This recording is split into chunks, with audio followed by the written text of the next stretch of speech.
नदीच्या काठावर 11ची वेळ. तुडुंब भरलेल्या मोठ्या नदीच्या काठाडावर मी बसलेय.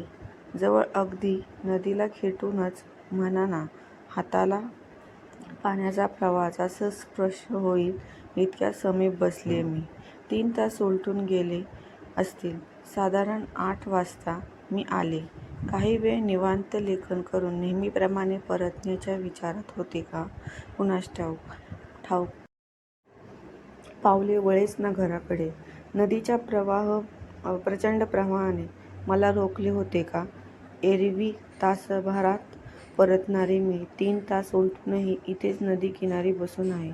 पाहावं तिथं फक्त नदीचा प्रवाह, पूर, रुद्रावतार आणि हातभर अंतरावर मी कोणी सहज धक्का दिला असता तरीही त्या प्रवाहात सहज विलीन होऊन जलसमाधी मिळाली असती मला.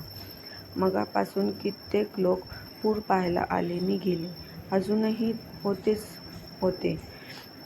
लोक येत, फोटो व्हिडिओ. अगदी कडेवर इतभर अंतरावर उभे राहून वाहणाऱ्या पाण्यासोबत स्वतःला मोबाईलमध्ये कैद करण्यासाठी धडपडत. हे कसले थ्रिल जीवनावर बेतणारं.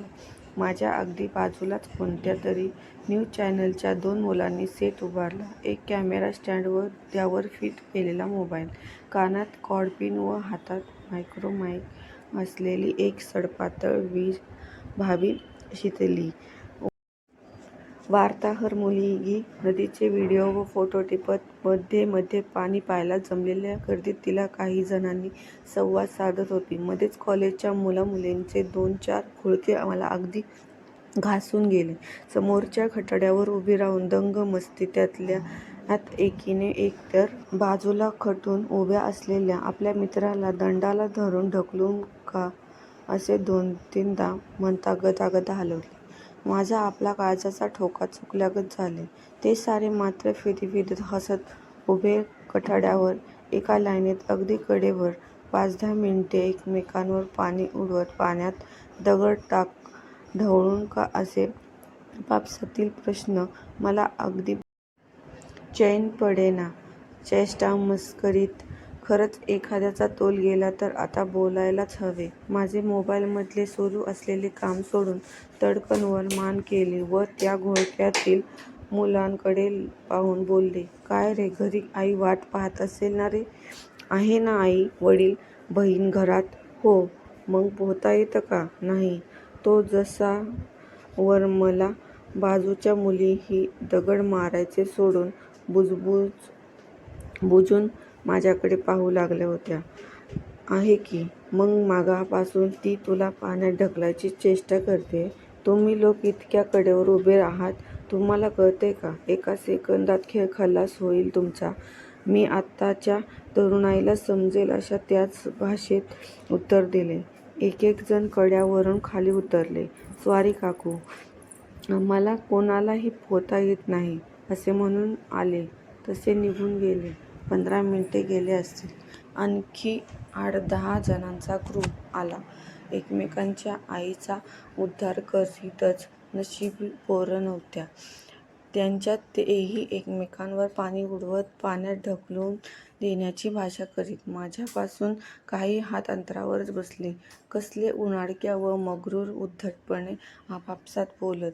आई बहिणींवरून शिव्या हाकत मस्ती करताना. बाजूला एक बाई बसली आहे.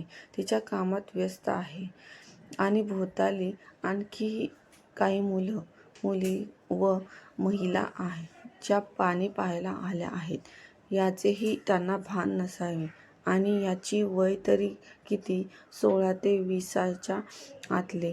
सारेजण काही अंतरावर उभ्या. त्यातल्या त्यात वयाच्या व कॉलेजच्या सुद्धा असाव्यात. कदाचित एकाच वरीसुद्धा ओशाळून गेल्या. 4-2 बायकाही पाहून न पाहिल्यासारखे करत मख्ख उभ्या. मी मनात सरफडले. खरे तर जर बिचकूनच त्यांच्या भाषेत डोकून ऐकून मलाही काहीतरी उलट बोलणारं असे वाटून मी नरमाईनेच बोलले, अरे मी लिखाण करीत आहे. जरा आवाज कमी करा की बाळांनो. त्यांच्या उत्तराची वाट न पाहता पुढे का रे, तुमच्या आयांना का मस्ती कोणते आणताय रे? तुमच्या त्या मुलाला तुम्हाला कॉलेजात शिकायला पाठवले का एकमेकांच्या शिव्या द्यायला? एरवी खरे तर माझ्या स्वभावानुसार हे अतिशय त्रासिकपणे आवेशात बोलले असते.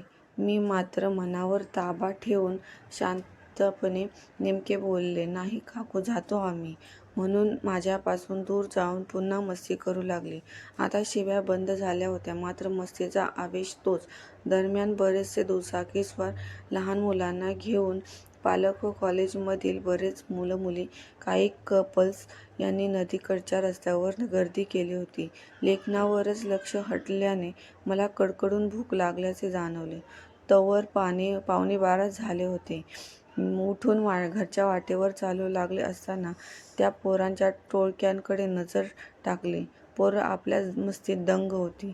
टाळ्या, शिट्ट्या, फोटो, व्हिडिओ गाळत गळे हातात, मानेवर, खांद्यावर हात, आपल्या वेगळ्याच दुनियेत बेफिकर, बिनधास्त, निवांत. तरुण म्हणलं, उगाचच उपदेशाचे डोस दिला. पोरांना जगू दे मनाप्रमाणे, मनसोक्त तारुण्याचा उपभोग घेऊ दे. नाहीतर पुढे जाऊन तरी काय तीच दुनियादारी, घर, ऑफिस, शेड्यूल, संसार, कुटुंबाची जबाबदारी. मित्रांनो, तुम्हाला ही कथा आवडली असेल तर चॅनलला लाईक आणि सबस्क्राईब नक्की करा. धन्यवाद.